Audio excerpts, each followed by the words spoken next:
Dnes tu máme opäť Octaviu. Vrátila sa z lakovania prednej časti, teda niečo sa tam lakovalo. Auto má jednu jedinú vadu okrem iných. Keďže je to auto zdvihnuté, po zdvihnutí mu vyhodilo túto ikonku, teda je tam volantík. Budeme to pozerať cez diagnostiku. Každopádne ja viem, že tam je niečo v zmysle snímača uhla natočenia alebo sily. Asi to je snímač sily, ktorý je na riadení. Naozaj neviem, kde je problém a nechápem, ako to ten servis, keď mu tam vymenili tie pružiny, mohol tak nechať a povedal, že všetko je v poriadku. Ja si myslím, že to tými pružinami, že sú príliš veľké, ale náš problém je práve v tom, že po zakliknutí vnútorného obehu to vydáva práve tento zvuk. Ako môžeme sa pozrieť cez diagnostiku na to, samozrejme sa aj pozrieme na to neskôr, keď to spravíme, ale ja si myslím, že jediný problém je práve v jednom jedinom servomotore, ktorý je dobre prístupný, a to práve servomotor vnútorného a vonkajšieho obehu. Môžeme si skúsiť spraviť aj základné nastavenie, je to šípka dole a ekon. Keď to dlhšie podržíme, tie segmenty nám zčernajú a bude sa konať základné nastavenie všetkých častí. Hej, teda ideme na to. Ja to ešte stlačím. Počujete to sami.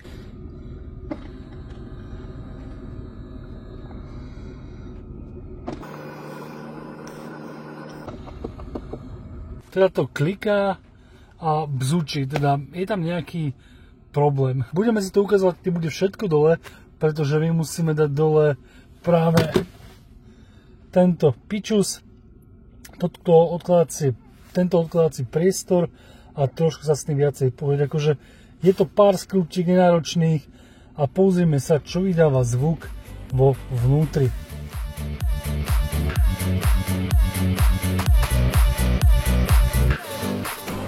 Takže už ja to mám už rozobraté. Vidíte tu, že je to tvorené vlastne z dvoch servomotorov, teda na novšej variante po faceliftu už ovláda jeden servomotor dve funkcie, teda vnútorný obeh a otváranie tej hlavnej klapky vstupnej. Toto je tá staršia varianta, kde sú vlastne dva servomotory, ktoré ovládajú dve funkcie. Teda nie je to nejako prepakované, ale všetko je osobitne. V tomto prípade tu máme tento servomotorček, ktorý nevyzerá byť zle na tom. Ja si to zapnem a zapneme si aj tú funkciu. Hej, cvaká to. A to robí to tento zvuk. Vidíme, že táto varianta sa nám krásne otvára, zatvára, ale hlavný prívod nám nerobí nič. Teda, my to skúsime otvoriť a pozrieme sa dovnútra a či náhodou nemám servomotor, ktorý je presne tento, vlastne pre nás. Jednou rukou sa to zle robí. Alebo si to otvoríme a prispôsobíme práve tomuto. Uvidíme. Tu môžete vidieť tú novšiu variantu, kde vidíme, že tu máme jeden servomotor miesto dvoch, ktorý ovláda prepákovaním a týmto segmentom obidve funkcie. Teda prípadne, ak sa pozrieme spredu, vidíme tú časť, ktorá otvára a zatvára túto hlavnú klapku, ktorá je pekne vo vnútri a zaklapa sa ako priezor na prílbe, dajme tomu.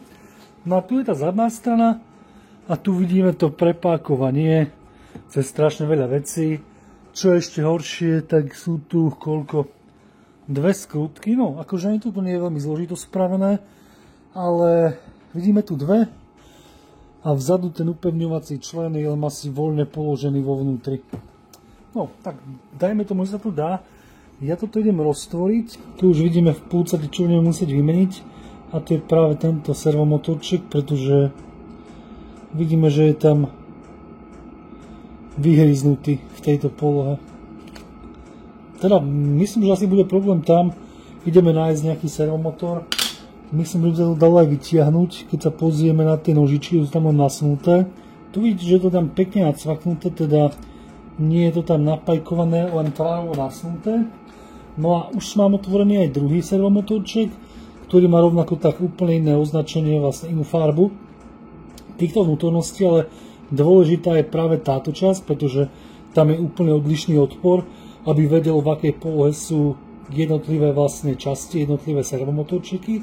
Každopádne tento samotný motor je úplne zhodný, úplne rovnaké a rovnako tak sú len tvarvo nasnuté dovnútra a aj ten slimáček sa zdá byť rovnaký. Ja to keď dám dole, tak budem sledovať, či je tam rovnaké stúpanie toho závitu alebo nie a či bude sedieť na tej hriadeľke,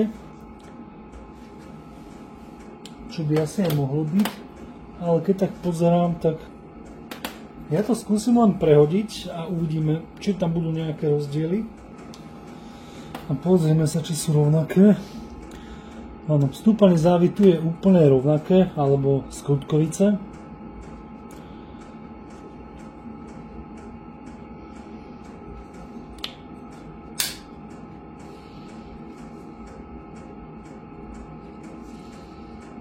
Jo, je to zhodné.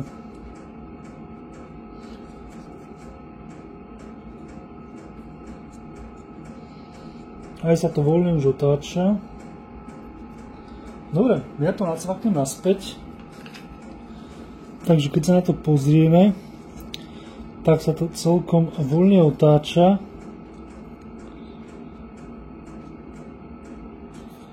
Teda uvidíme.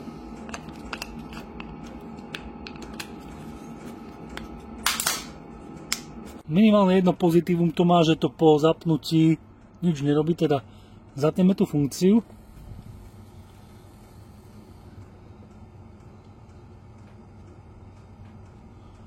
A servomotorček nám krásne zišiel do druhej polohy.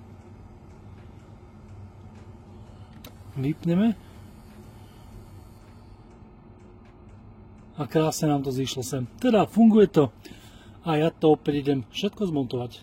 Takáto malá hovadina vám vie zničiť pocit z jazdy, pretože to nehrkalo ani jeden deň, ani 2 dny, ale strašne dlhú dobu.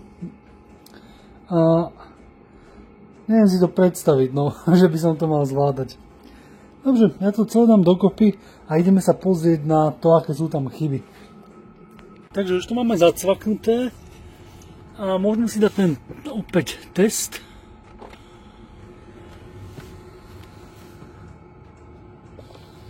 Ako počujete, všetko ide celkom potichu.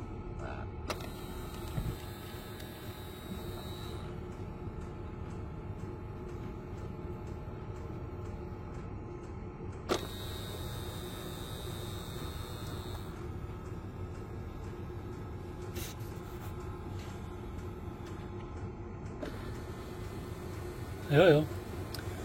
Vidíte tam aj tú klapku, že ide krásne.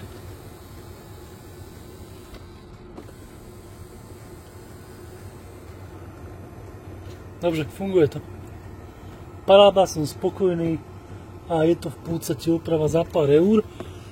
Tu som videl nejakú tú zaujímavú vec.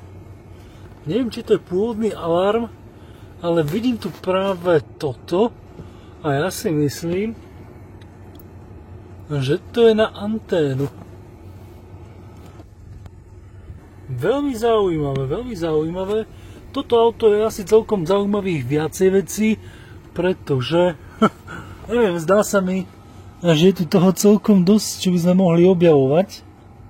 Môj počítač to pomaly zdáva, sú tam tie horizontálne nejaké línie, teda celkom prúser, ale keď sa to zohreje, tak to ide, ale vážne to niekto vie čo. Každopádne ideme do autoskenu, dáme si tam autosken, dáme si VPS Gateway.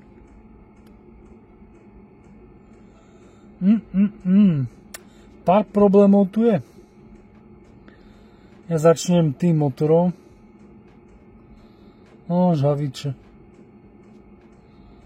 No, dobre. Žhaviče tu aktuálne nemám. Ale dáme si vypísať úplne všetky. Dáme úplný výpis a uvidíme, čo nájdeme. To sú tie serváč, čo sme menili. Airbag, keď sme vyťahovali tú časť na vypínanie airbagu spolujazdca. Pozrieť na tie chyby. Žhaviace sviečky na 4. valci, klíma, servomotory. To sme riešili práve my.